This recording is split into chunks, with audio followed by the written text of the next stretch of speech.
Fala aí, caras! E aí, ó, vocês podem verificar que eu estou com um equipamento diferente em mãos.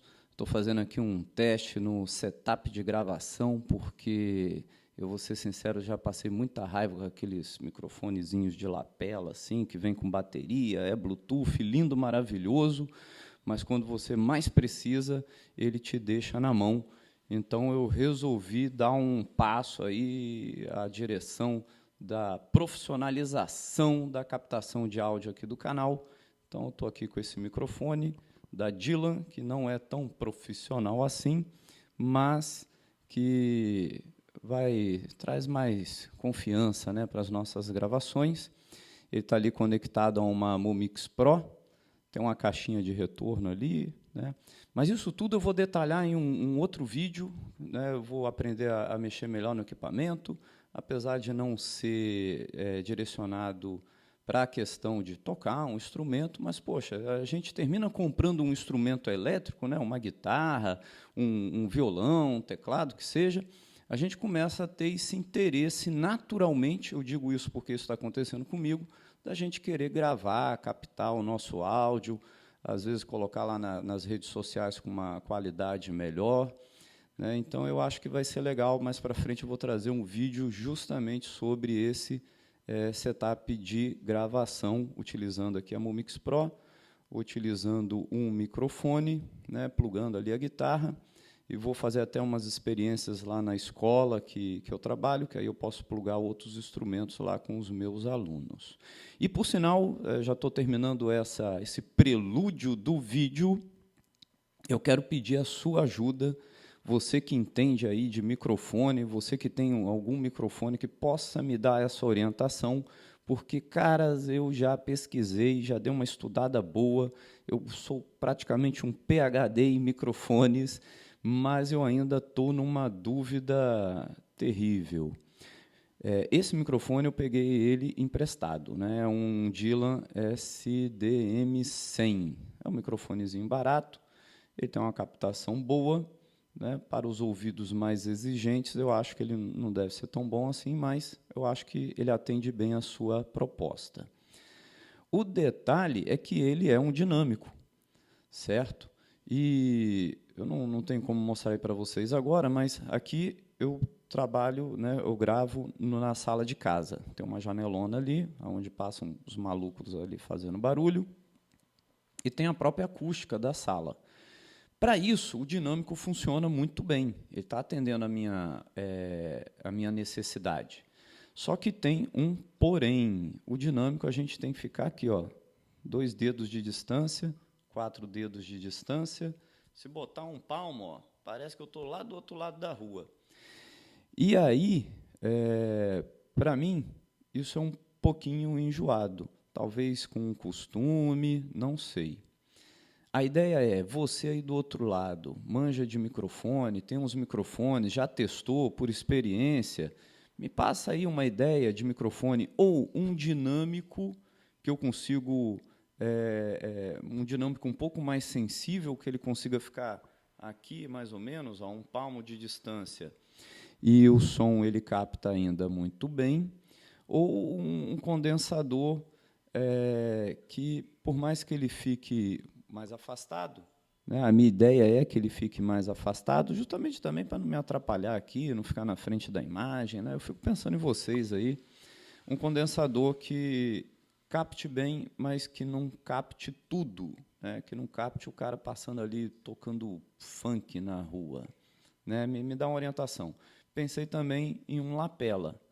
O lapela seria fantástico, mas eu gostaria muito de um lapela com fio para eu ligar direto na Momix, certo? Lapela com sem fio, essas coisas, não, eu estou tirando bateria, estou tirando sem fio, tudo do meu setup, porque realmente é uma tecnologia que, como eu disse lá no início, deixa a gente na mão quando a gente mais precisa.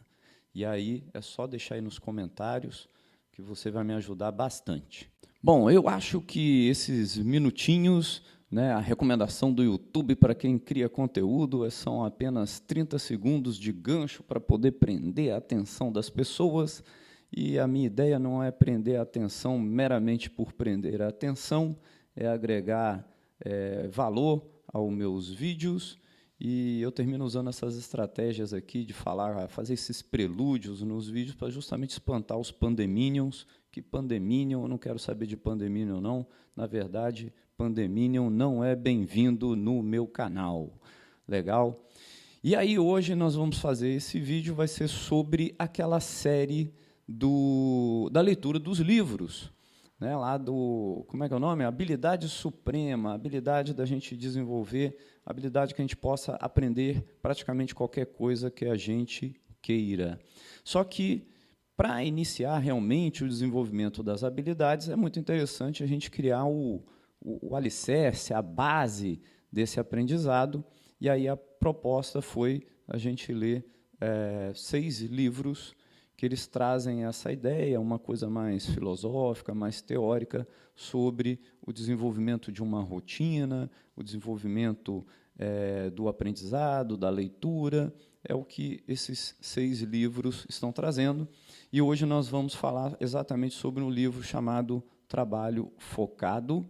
Já lemos o Hábitos Atômicos e o Essencialismo, né? Os vídeos já estão aí no canal. E o legal é que eu tento trazer uma contextualização para justamente a nossa prática musical. Então, se você está naquela situação que você passa, às vezes, 4, 5, 6 horas estudando, seja com a sua guitarra, seja com o seu violão, e você não vê um desenvolvimento na sua técnica, pode ser que você está faltando foco no seu estudo. Pô, João, mas como assim, cara? Eu passo, às vezes, 6 horas, que já é um bom tempo, tá? Já é um bom tempo. O cara que passa 3, 4 horas já é ótimo, 3, 4 horas, né? 6 horas já é bastante tempo. E quando o cara realmente pega uma coisa de desempenho, lá na época do bacharelado mesmo, eu estudava 8 horas. E aí a gente não vê rendimento, porque hoje a gente anda meio que com a visão meio turva, meio anuviada, meio enganados, pensando que muito tempo com o instrumento no colo é sinônimo de desempenho no estudo, de resultado no estudo. E se a gente parar para pensar,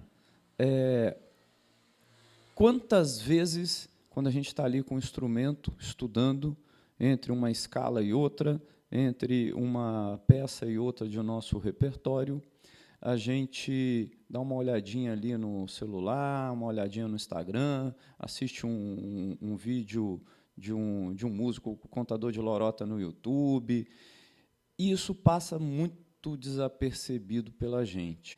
Então, a proposta justamente desse livro, Trabalho Focado, é trazer a importância disso que está sendo o ouro desses tempos modernos que a gente vive, que é justamente o trabalho focado.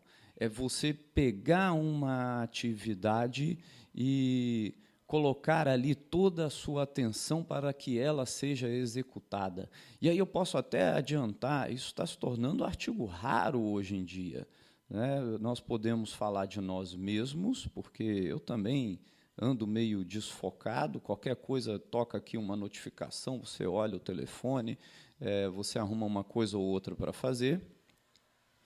E nós percebemos isso nas outras pessoas também. As outras pessoas estão completamente muito fáceis de tirar sua atenção de uma coisa e passar para outra. Esse chaveamento de atenção ele está muito fácil.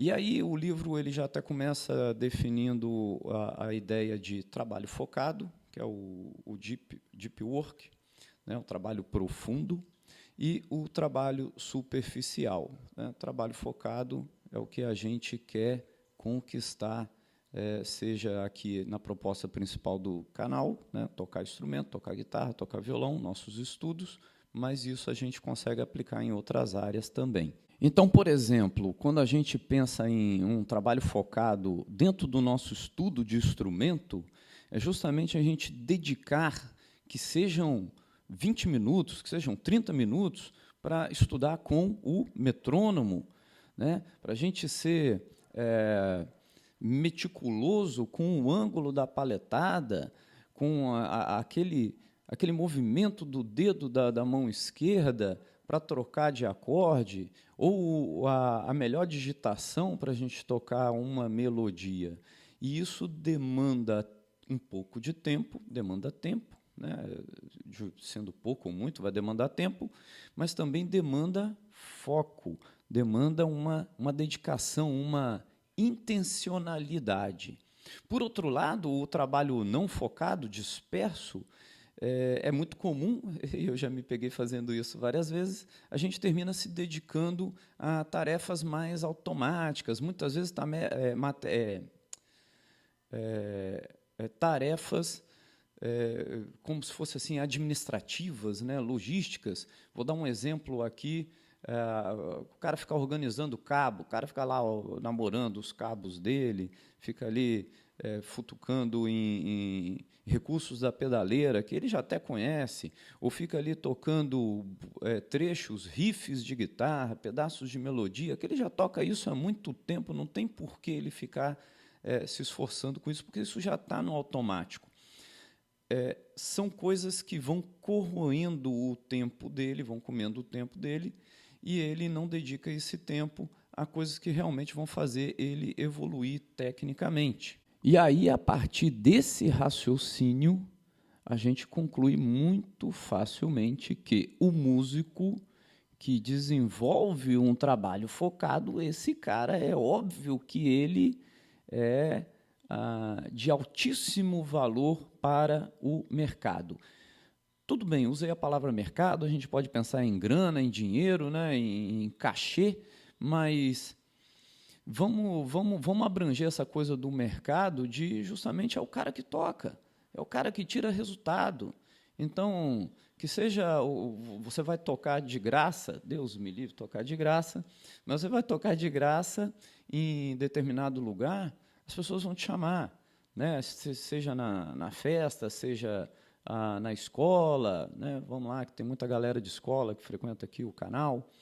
Então, o trabalho focado ele vai te dando recursos aonde você pode sentar lá, o pessoal te entregar um violão, te entregar uma guitarra, e você tem repertório para tocar. E tocar bem tocado. Você vai... e não vai ficar tocando um monte de riffzinhos. Eu lembro agora até de uma vez que apareceu um aluno lá na minha sala, na escola, e ele falando que precisava era até um teclado, precisava do piano digital emprestado, porque ele ia participar do show de talentos lá da escola. Eu vou ser muito sincero, era um show de horrores. E aí eu perguntei, você precisa de quê, menino? Eu preciso do piano. É mesmo? Toca aí alguma coisa. Aí tocava ali 3, 4 compassos de uma música, tá aí o resto da música. Ah, não, que eu toco vários trechos de várias músicas. Cara, é o fim da picada, né? Eu não sei se isso é um problema dessa geração mais nova, então, mas existe, né? O cara que toca um monte de pedacinho. E, bicho, isso não sei, isso não entra na minha cabeça. O correto é pegar uma música e tocar ela do início ao fim, né? Eu acho que todo mundo concorda com isso. E aí, é claro, eu dei um exemplo aqui de escola, mas é óbvio que o músico completo ele está se tornando cada vez mais raro e cada vez mais valioso. Então, justamente essa ideia aqui do trabalho focado se você pensa em ir para o mercado de trabalho de música, seja como professor, seja como músico, é justamente você colocar essa intencionalidade na sua evolução quanto músico, porque à medida que você se torna mais focado, você se torna mais valioso para aqueles que precisam de serviços musicais, seja dando aula, seja tocando. E aí o livro ele traz 3 categorias de profissionais. Aí eu fiz um chaveamento aqui para a música, que serão, né, ou já são os mais requisitados pelo mercado. Né? O primeiro grupo são justamente os profissionais altamente capacitados. Se a gente traz esse conceito para a música, são aqueles caras que dominam boa parte do processo de produção musical. Então, o cara entende de gravação, de edição, de captação, o cara toca um instrumento, o cara se resolve. Esse aqui é o primeiro grupo. O segundo grupo são justamente as estrelas, né, os artistas que colocam a cara lá na frente. É o cara que toca muito bem o seu instrumento, é o cara que faz solos, é o cara que tem um repertório legal. E o terceiro grupo são justamente aquelas pessoas que detêm os meios de... eu não gosto de usar esses termos, que ele é meio marxista, mas os meios de produção. É o cara que tem lá o estúdio, tem os equipamentos. Eu não vejo problema algum nisso. Equipamentos são caros, o cara tem lá. E que, se ele tiver os melhores equipamentos, se ele oferecer o melhor serviço referente a isso, esse cara pertence, então, aí ao terceiro grupo. E aí o livro ele desenvolve, a partir desses 3 tipos de profissionais, para você entrar em qualquer um desses 3 grupos, você precisa desenvolver 2 habilidades fundamentais. Uma é aprender coisas novas o mais rápido possível. E, engraçado, isso é uma coisa que a gente vê muito na área de TI. O cara hoje está aprendendo aqui uma linguagem de programação, seja qual for, e que muito possivelmente, daqui 6 meses, 1 ano, ela não vai mais estar ali, ser a linguagem mais badalada, que todo mundo quer programar, todo mundo quer trabalhar com ela.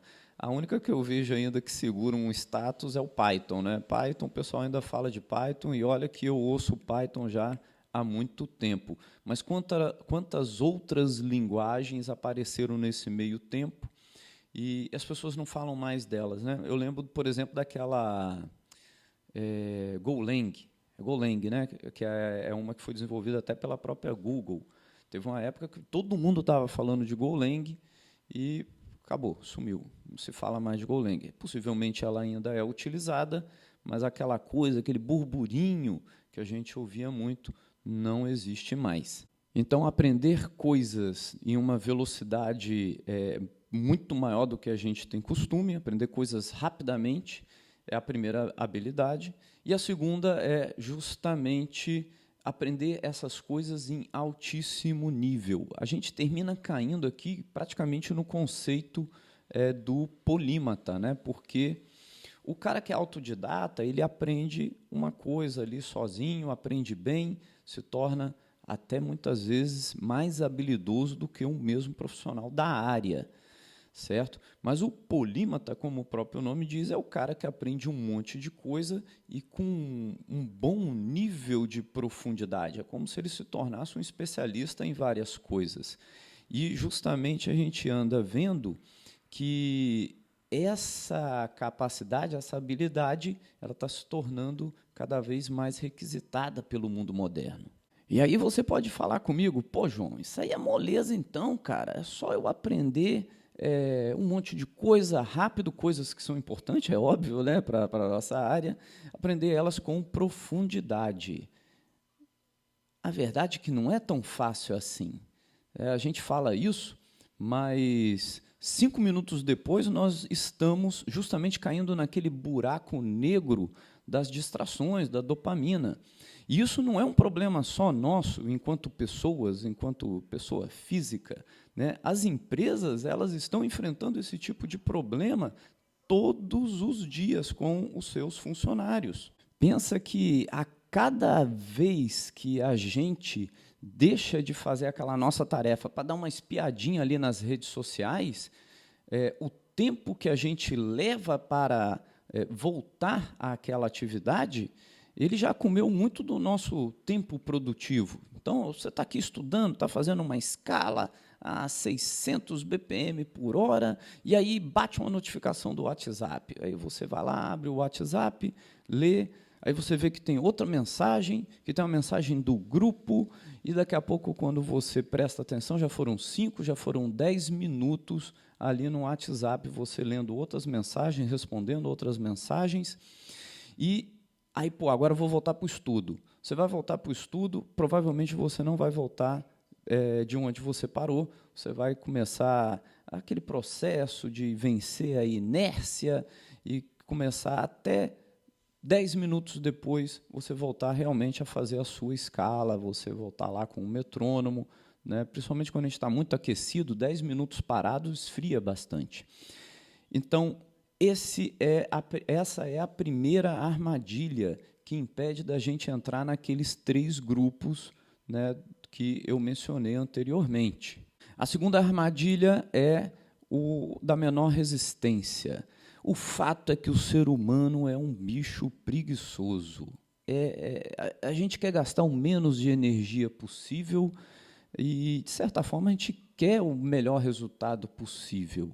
Então, quantas vezes, quando nossa energia está baixa, e quando eu falo energia, nossa energia física mesmo, né? Quando nós estamos cansados e a gente não quer gastar energia, por exemplo, para pegar uma leitura mais complexa, ou pegar uma música nova, ou realmente pegar ali um metrônomo e dar uma estudada feroz com um metrônomo. Nós vamos partir para o mais fácil, vamos partir para aquilo que gasta menos energia, e aí, na maioria das vezes, vai acontecer o que nos dias de hoje? A gente vai pegar e vamos abrir aqui o YouTube, abro o YouTube no meu canal, pelo menos, né? Mas vamos abrir o TikTok. TikTok, rapaz, TikTok é coisa feita pelo inimigo, Deus me livre. Eu, eu botei TikTok agora só no final do dia. Eu só abro o TikTok antes de dormir ali, 1 hora antes, que é justamente para dar sono, porque eu descobri, eu inventei de contabilizar isso, facilmente vai 1 hora de TikTok aí, sem brincadeira, você só rolando tela para cima. É um negócio de doido, isso não é coisa de Deus, não. Então, a gente tem que tomar muito cuidado. E a terceira armadilha é confundir ocupação com produtividade. Eu explico. É a gente pensar que passar 4 horas com a guitarra no colo aqui estudando, ou, entre aspas, estudando, vai nos render algum resultado. E não. Né? A gente termina emendando nas armadilhas anteriores. Passar o tempo com o instrumento e não desenvolver algo efetivo, uma tarefa efetiva que nos desenvolva em alguma coisa, né, a gente não vai ter resultado. Se eu estou com o instrumento aqui, estou tocando um monte de riffzinho que eu já toco há 10 anos, estou fazendo, sei lá, outras coisas bobas aí, tocando músicas que eu já toco, ou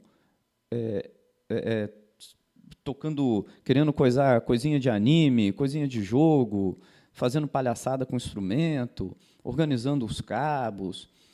Isso tudo não nos traz resultados. Né? Pô, mas aí eu passei 4 horas com o instrumento. Seria um equivalente do TikTok. Você está aqui fazendo um monte de coisa que te deixa confortável, te deixa contente, te deixa feliz, né? Não te traz nenhum desafio, e nessa daí passa 3, 4 horas e você acredita que você vai ter algum resultado com isso. E não. A palavra é intencionalidade, é o foco. Se a gente usar a nossa intenção, se a gente focalizar no desempenho, podemos comprimir essas 4 horas em, por exemplo, 1 hora de estudo, e teremos ótimos resultados. Agora, não adianta a gente pensar, pô, mas aí é só foco, é como se o foco fosse uma espécie de força bruta, né? Nós vamos na brutalidade, eu vou focar aqui e vai dar certo. E não, a verdade é que não. Para o foco funcionar, para ele ser efetivo, ele precisa ser prazeroso. Então, existem recompensas que a gente busca no trabalho focado. Não é força bruta. Foco não é força bruta. Então, por exemplo, a questão neurológica do foco. Nós sentimos um bem-estar quando a gente foca em coisas que a gente gosta, que realmente a gente procura um resultado e atinge esse resultado com o resultado desse trabalho focado. Então, não adianta querer focar em algo que não gostamos, que não sentimos prazer, que não buscamos um objetivo com aquela tarefa. Existe uma recompensa psicológica, um argumento psicológico para o trabalho focado, que é quando a gente entra num estado de flow, né, de fluxo, e a gente consegue se perder horas e horas e horas nesse estado de fluxo. Isso também nos traz uma sensação de bem-estar. Eu já li em alguns outros livros que esse estado de fluxo não é bem assim, mas o livro trata disso. Quem sou eu, né? Então bota os autores aí para eles discutirem entre eles. Mas, para ser sincero, por experiência própria, talvez o maior indicativo que a gente entra nesse estado de flow, de fluxo, é quando a gente perde a sensação de tempo. E isso sim, isso é real. Eu já gastei, às vezes, 2 horas, 3 horas com o instrumento, estudando, pegando uma música nova ali, animado, uma coisa que está saindo, que está bacana, e aí vai olhar o tempo, já foram 2, 3 horas. Eu tenho uma experiência muito interessante de muitos anos atrás. A minha mulher, ela fez artes plásticas na universidade, foi onde a gente se conheceu. E eu sempre gostei de fazer esculturas. Nossa, faz tanto tempo que eu não faço, né, de argila. E aí, uma vez, eu resolvi que eu ia fazer uma cabeça de argila. E aí eu fiz um projeto de como que eu iria fazer. Eu peguei um molde básico, eu lembro que foi até uma caixa de ovo de Páscoa, que tem um desenho do ovo de Páscoa, né? Então, eu peguei a argila, botei ali, tirei, desenformei, e foi a partir dali que eu fui tirando pedaços de argila para esculpir o rosto, né? E nessa eu gastei uns 3 dias fazendo isso. E eu vou ser sincero com vocês, eu não lembro de nada desses 3 dias. Né? Eu não lembro se eu conversei com alguém, o que eu fiz. Eu lembro só dessa tarefa de fazer essa cabeça de argila. Então, é um exemplo perfeito desse estado de flow, de fluxo, onde a gente se perde no tempo, perde a noção de tempo, a gente perde até que a posição está incomodada, que você está ali debruçado, né? Você só sente isso depois, que aí você sente dor nas costas, dor no ombro, você olha para o relógio, já se passaram 4, 5, 6 horas. Então, para mim, assim, o estado de fluxo ele funciona, mas, como sempre as coisas elas ficam badaladas muito rápido nos dias de hoje, eu acho que a gente não pode pegar e bater o carimbo de flow em tudo que a gente vê por aí. E ainda teria uma terceira recompensa, que ela se baseia numa questão mais filosófica, né? Que quando a gente está nesse trabalho focado, que a gente gosta, que a gente sente prazer em desenvolver esse trabalho, nós nos aproximamos na sacralidade, acho que a palavra é essa, do artesão. Né? O artesão, ele está ali dedicado, ele está ali forjando uma espada, ele está ali fazendo um móvel com as próprias mãos, e isso é uma coisa que tarefas manuais, elas são muito mais carregadas disso do que, por exemplo, uma tarefa intelectual, certo? Mesmo porque a gente faz atividades manuais desde que a gente anda aqui pela Terra, essa coisa do escritório, da papelada, da documentação, da administração, da burocracia são coisas novas, né? O que realmente está em nossa essência são os trabalhos manuais.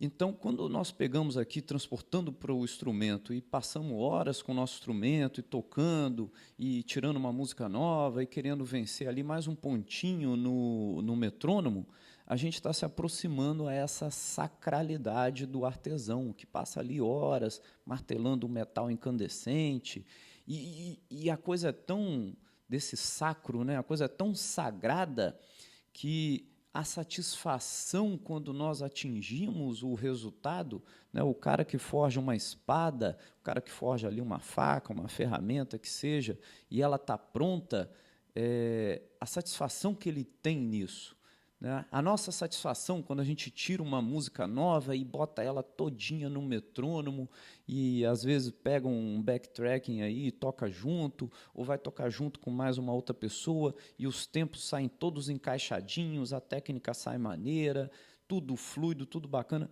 É essa sacralidade que o livro menciona, né? A gente se sente satisfeito porque conseguimos desenvolver algo complexo, algo difícil. Eu acho que entra até na questão ali da superação, né? Eu venci mais um obstáculo, eu conquistei mais uma vitória. Tá? Então, os três são as recompensas neurológicas, psicológicas e filosóficas. E aí o livro ele traz 4 regras, então.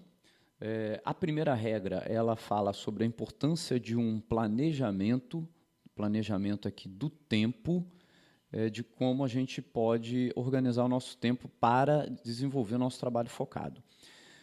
São 4 também, são 4? Acho que são 4, eu vou olhando aqui a colinha, mas o primeiro é o monástico, onde a pessoa ela dedica um grande período de tempo.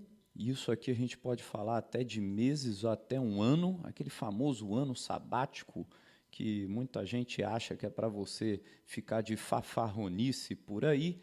Na verdade, quando você é uma pessoa que busca a produção na sua vida, você vai tirar um ano sabático para se dedicar a desenvolver uma habilidade muito importante para você.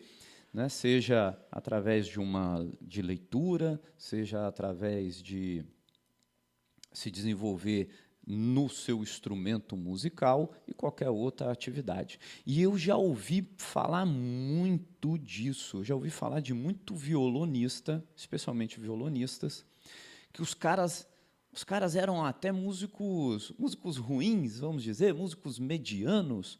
E aí, de repente, esses caras desapareceram do cenário, ficaram 1 ano, 2 anos sumido, e aí, quando voltaram completamente transformados. Não sei se foi só estudando ou se alguém foi na encruzilhada, mas a verdade é essa, os caras eles tiraram esse grande período para poder se desenvolver.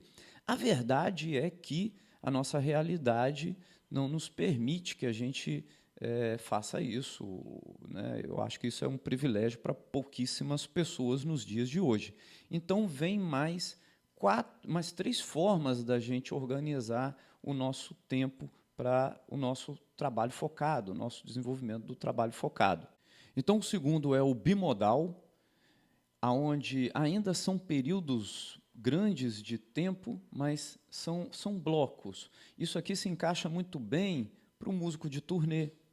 Né? Ou, por exemplo, o professor universitário, o cara é músico, é professor universitário, às vezes ele pega uma disciplina num semestre e não oferece aquela disciplina no próximo semestre. Então, ele consegue passar ali 6 meses em turnê ou 6 meses ensinando, e os outros 6 meses ele está ali se aperfeiçoando, ele está estudando, está desenvolvendo sua técnica, suas habilidades. Existe uma que o livro chama de rítmica, que é justamente o que a gente vê mais comumente divulgado por aí, que é justamente você pegar a sua rotina diária, né, sua agenda, e dividir ali trechos do dia, todos os dias, onde você vai conseguir estudar o seu instrumento, onde você vai dedicar a uma leitura. Essa daqui é a mais recomendada, é a que melhor se encaixa para a nossa rotina do dia de hoje, né, dos dias de hoje. E a última é o que ele chama de rotina do jornalista, que é parecida com a anterior, mas aonde você aproveita brechas na sua rotina diária para colocar ali 20 minutos, 30 minutos de foco total na atividade. O problema é que aí a gente fica um pouco dependente de aparecer essas brechas. Eu particularmente, como que eu faço? Né, que eu já faço isso aqui mesmo sem saber os nomes, mesmo sem estar tão organizado assim, mas eu junto esses dois. Né, o rítmico, de organizar o dia, todos os dias ali eu tenho um tempinho para estudar, tenho um tempinho para ler, E também o de aproveitar os tempos vagos, né? Aquelas brechas ali na corridinha. Eu tenho ali 15 minutos, 20 minutos, sento aqui com o instrumento, toco, eu tenho um tempinho ali, logo de manhã. Às vezes eu acordo mais cedo do que o despertador, então eu vou ali no computador, abro o computador, leio 4, 5, 6 páginas de um livro que eu estou lendo, ou é uma outra coisa que eu estou estudando. À noite, eu sento aqui com o instrumento e tenho a minha rotina diária de estudos, que eu sempre estudo à noite. Eu sei que toda noite eu consigo sentar com o instrumento e estudar. Então, eu termino fazendo a junção dessas duas técnicas, né, de organizar o dia e aproveitar aquelas migalhinhas de tempo que a gente consegue na correria aí da nossa jornada. Independente de qual estratégia você for adotar para o seu trabalho focado, seu foco aí nos seus estudos, uma coisa é muito importante. Deixe tudo mais fácil, vai eliminando as barreiras, aqueles complicadores, aquelas quinas de 90 graus que vão te atrapalhar, que vão te oferecer alguma resistência, né? Então, eu explico, dou o exemplo. Deixa o instrumento aqui, ó, deixa o instrumento fácil, né? Aqui em casa, a minha mulher ela não encrenca tanto com a guitarra, que é o lugar cativo da guitarra. Eu penso até em arrumar um suporte para ela, para não ter que ficar deixando ela aqui no sofá. Mas aqui, ó, tem também as paletinhas, todas fáceis, né? Tem aqui esse negocinho aqui dentro, tem a lixa de unha, para quando eu vou estudar violão. Normalmente as mulheres não gostam desse layout. Aqui, ó, a caixinha da Momix Pro. Bom, então deixar tudo fácil acesso. Procura aquele cantinho da sala, do quarto, onde a guitarra já fica ali plugada, é só virar umas chaves e pronto, a mágica acontece. A segunda regra é aceite o tédio. E aí, aqui é um negócio interessante, porque a gente pensa que o tédio é uma coisa ruim, né? Você tem que ser produtivo, produtivo, produtivo, e se você falar em dar uma parada, uma descansada, ver umas bobeiras, isso aí é considerado errado, considerado ruim, uma heresia, um pecado. E a verdade é que o livro ele fala até que isso é muito importante, a gente não pode ficar full time conectado, focado, isso não existe. Mas tem uma coisa interessante, que é um jeito que ele traz interessante para a gente pensar aqui, que é o seguinte: é a forma que a gente organiza o nosso ócio, o nosso tempo livre, que é justamente a gente separar momentos no dia para o ócio. Então, não é que eu não vou olhar redes sociais, mas no momento que eu estou ali com o meu instrumento, no momento que eu estou ali com um livro, o meu celular ele vai para dentro de uma gaveta, ele vai lá para o quarto, vou colocar ele no modo avião, coisas do tipo, né? Mas, por outro lado, eu não vou me privar de, em determinados momentos, igual eu falei um pouco antes, né, chegar ali 1 hora antes de dormir, poder abrir, né, que seja num TikTok, seja uma conversa pelo WhatsApp, ver uns vídeos no YouTube, né, e aí alguém pode dizer, pô, João, mas antes de dormir celular, e aquele negócio da luz azul que atrapalha o sono? Bom, no meu caso, luz azul não atrapalha o meu sono. Eu tenho essa vantagem, então eu tiro proveito dela. A terceira regra é o cara se livrar das redes sociais. E isso aqui eu acho que para músicos, para artistas, isso aqui é muito difícil de fazer, de entender. Mas ele traz até uma regra, uma forma da gente avaliar isso aqui, que é o seguinte: o tempo que a gente passa em redes sociais, ele traz mais resultado do que o tempo que a gente gastaria estudando, né, focado, trabalhando, buscando resultado com a nossa música? Se não, a melhor coisa é tirar redes sociais.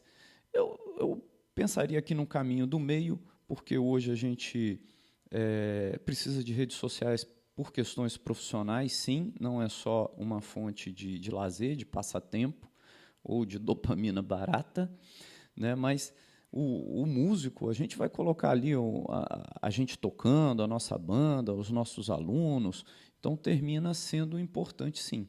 O detalhe é que a gente tem que aprender a administrar isso, né? A gente não pode se tornar escravo do recurso. O recurso trabalha para a gente, não a gente trabalha para o recurso.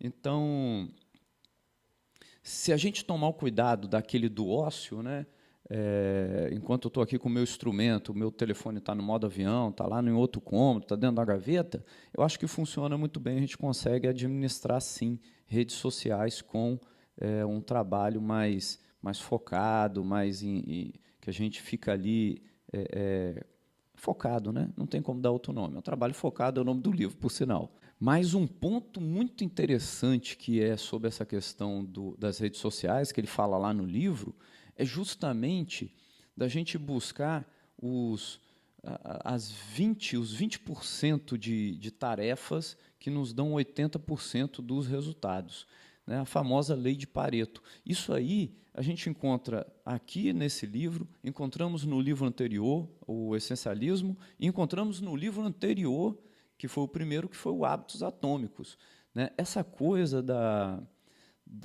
energia melhor empregada tem sido uma temática presente nesses 3 livros, né? Então, eu acho que a gente não precisa se prender aos 20 e 80, mas a gente começa a ter uma consciência lúcida que a gente desperdiça muita energia com coisas que nos trazem pouco resultado e que se a gente invertesse isso, né, colocar mais foco, mais energia, mais dedicação em poucas coisas que são realmente importantes, nós vamos ter melhores resultados, seja naquilo que a gente decidir fazer.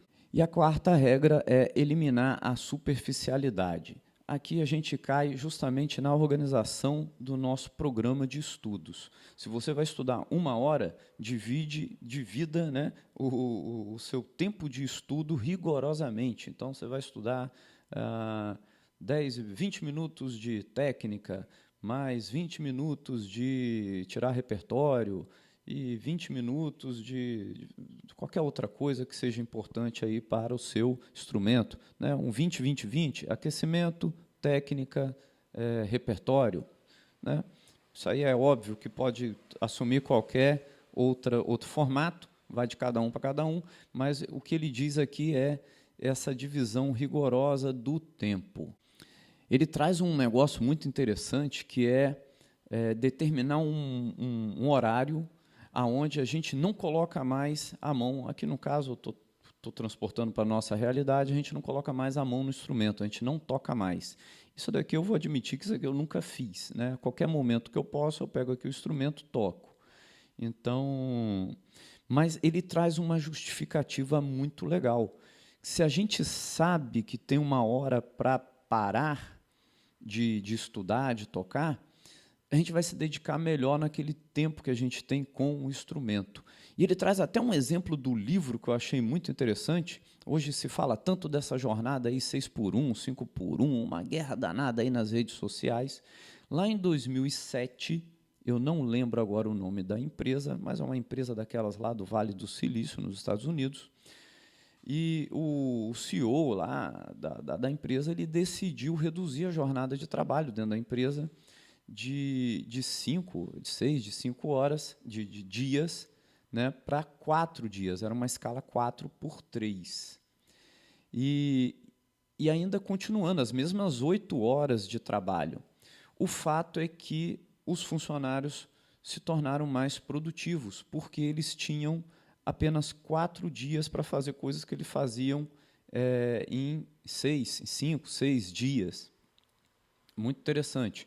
E isso depois migrou, né, se desenvolveu para uma outra ideia que ele teve de dar 1 mês, como se fosse, não é bem férias, mas era 1 mês para os funcionários se dedicarem a projetos pessoais, aonde rendiam também muitas coisas interessantes, até mesmo para a própria empresa. Então, quando a gente sabe que a gente tem um tempo fixo, muito bem definido para desenvolver aquela atividade, nós vamos aproveitar melhor aquele tempo. Eu entraria até naquela lei fundamental da economia, que é a de oferta e demanda, né? Se nossa oferta de tempo ela é escassa, é óbvio que nós vamos dar mais valor a nosso tempo. Então, vamos aproveitar e vamos estudar melhor, não vamos perder tempo com um monte de riffzinho que não vai servir de nada, não vamos perder tempo com aquela música que a gente já toca há muito tempo, né? A gente não tem dificuldade nenhuma para tocar aquela música, nós vamos realmente aproveitar o tempo para aquilo que vai nos trazer alguma evolução. No final das contas, esse livro ele parece que é um tipo de coleira, de cabresto que a gente vai colocar em nós mesmos, né? Uma espécie de moralismo da eficiência, e não, muito pelo contrário, ele traz a importância desse trabalho focado para os nossos dias que cada vez está sendo cada vez mais raro pessoas que conseguem sentar e produzir algo, e trazer um resultado. Hoje está tudo muito disperso, hoje as pessoas passam o dia inteiro ali na frente do computador, às vezes com um instrumento, às vezes com um livro, e no final do dia, quantas páginas foram lidas, né? Quantas músicas foram estudadas, quantos pontos no metrônomo você evoluiu. E a resposta ela tem sido poucas páginas, poucos pontos no metrônomo, poucos compassos na música nova, isso porque nós andamos muito dispersos. Então, a ideia do livro é justamente falar, né, nos puxar de novo para essa realidade da importância do trabalho focado, e que, como isso está se tornando cada vez mais raro, né, o valor de quem consegue trabalhar dessa maneira está aumentando cada vez mais. Bom, falei pra caramba, né? Fui testando aqui o nosso equipamento, se ficou um pouco ruim, porque às vezes fala muito perto, às vezes fala muito longe, né? Você vai me perdoar, porque aqui no canal todo mundo é brother. Se quiser trocar uma ideia comigo, me chama lá no Instagram, tem gente que aparece lá, assiste o canal, me chama lá no Instagram, me segue lá no Instagram, é o João Machado Música também, e eu acho que por hoje já deu, já falei pra caramba. A gente se encontra no próximo vídeo. Um grande abraço, fiquem bem.